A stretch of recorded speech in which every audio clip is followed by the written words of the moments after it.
Olá, amigos, uma boa noite a todos que estão ligadinhos conosco aí. Hoje eu quero ler com vocês aqui, estudar um pouco sobre o Estatuto da Advocacia e a Ordem dos Advogados, a partir do artigo 1º. O artigo 1º diz assim: são atividades privativas de advocacia. Então observe, são atividades privativas. Por que privativas?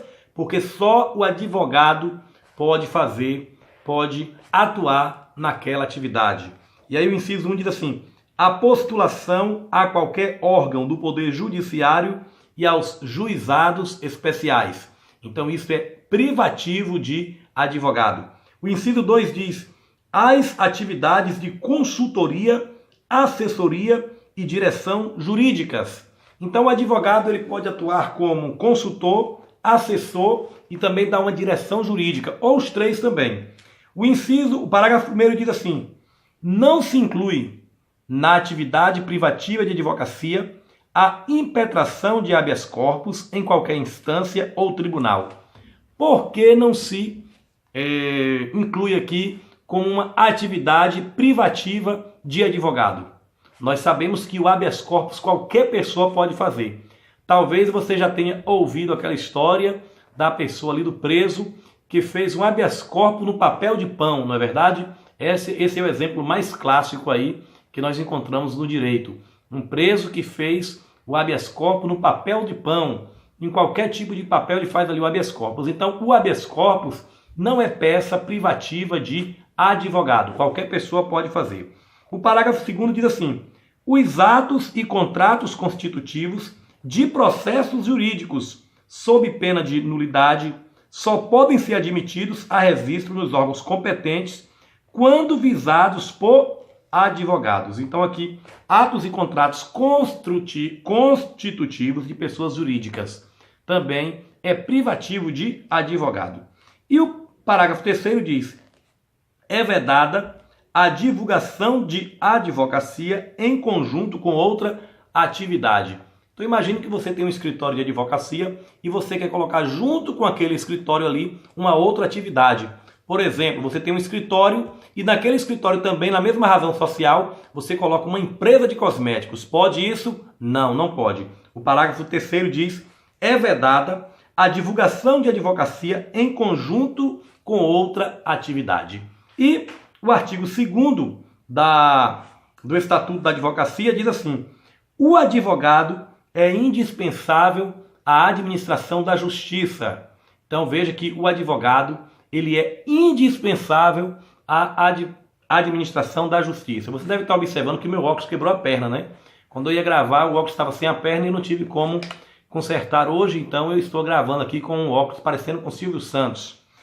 Então o artigo 2º diz que o advogado é indispensável à administração da justiça, isso nós vamos encontrar também na Constituição Federal. E o parágrafo 1º diz assim: no seu ministério privado, o advogado presta serviço público e exerce função social. Por que o advogado ele exerce ou presta serviço público? Porque ele está ali para atender o cidadão, defender o cidadão. Parágrafo 2º diz: no processo judicial, o advogado contribui na postulação de decisão favorável ao seu constituinte, ao convencimento do julgador, e seus atos constituem munus público. Então, observe que uma das funções aqui do advogado, como diz o parágrafo 3º, o artigo 3º, perdão, no processo judicial, o advogado contribui na postulação de decisão favorável do seu constituinte. Quando você contrata um advogado, ele está ali para te defender, para buscar os seus interesses, para tentar convencer o julgador de que você pode ganhar aquela ação. Ele está pleiteando ali ao seu favor. O artigo 3º agora, eu estava no parágrafo 3º do artigo 2º. Agora o artigo 3º diz: o exercício da atividade de advocacia no território brasileiro e a denominação de advogados são privativos dos inscritos na Ordem dos Advogados do Brasil. Você pode dizer: eu não entendi, eu vou ler de novo.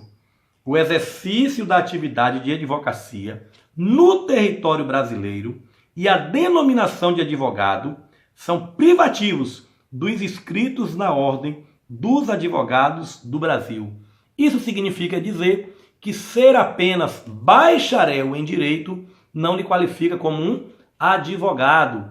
Então o estudante ele faz o curso, eu por exemplo estou aqui gravando esse vídeo, mas estou também ali estudando para a prova da OAB, eu estou terminando já o curso aí no 10º semestre. Então quando a gente termina o curso, nós somos chamados de bacharéis em Direito. E após isso nós temos que fazer uma prova que pode fazer a partir do 9º semestre, que nós fazemos ali a primeira fase, que são 80 questões fechadas, da letra A à letra D. Das 80, você tem que acertar no mínimo 40. Acertando 40, você passa da primeira fase para a segunda fase.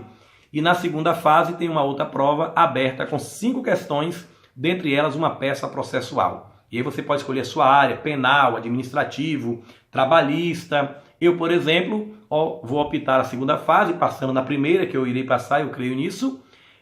Vou optar por penal. A segunda fase é aberta, eu quero fazer em penal.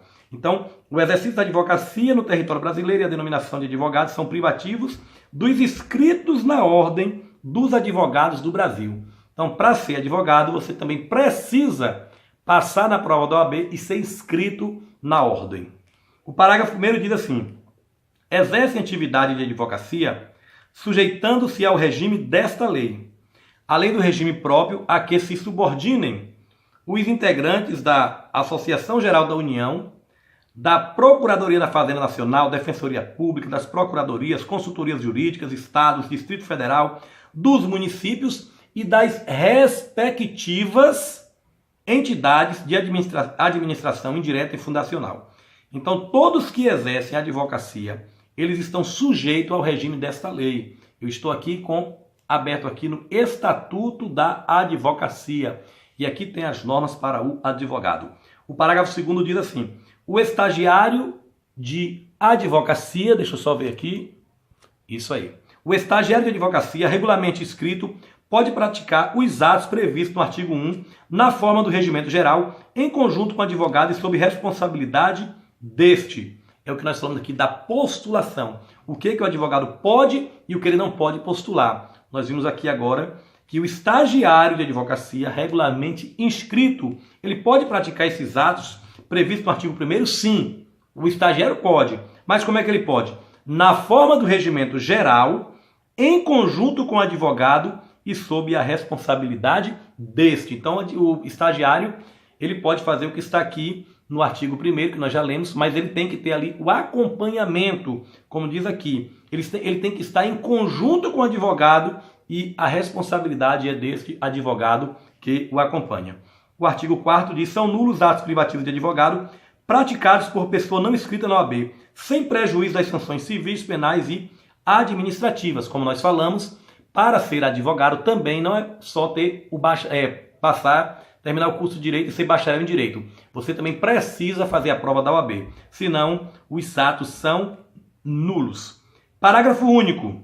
São também nulos os atos praticados por advogado impedido no âmbito do impedimento, suspenso, licenciado ou que passar a exercer atividade incompatível com a advocacia. Sobre isso nós iremos falar mais à frente. Eu sou Jair Santana, estudante do curso de Direito, e hoje nós começamos aqui um estudo sobre o Estatuto da Advocacia e a Ordem dos Advogados do Brasil. Um forte abraço a todos vocês.